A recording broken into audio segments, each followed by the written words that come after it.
mas mantendo o foco sempre na luta para não acontecer o que aconteceu no primeiro encontro. Aí o chute baixo. E aí está.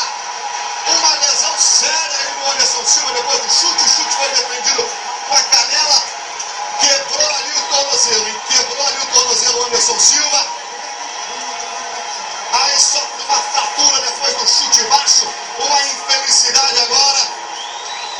De qualquer forma, mantém o cinturão. Chris Weidman. E aí um tremendo azar do Anderson Silva. Olha, por essa, ninguém no mundo inteiro esperava. Uma lesão grave. Aí, ó, você está vendo o desespero do Anderson Silva. Aí mantendo o cinturão. Peso médio do Fighting Championship mais uma vez. O mundo inteiro está de boca aberta com essa vitória do Chris Weidman. Vamos ver o momento do chute, olha lá.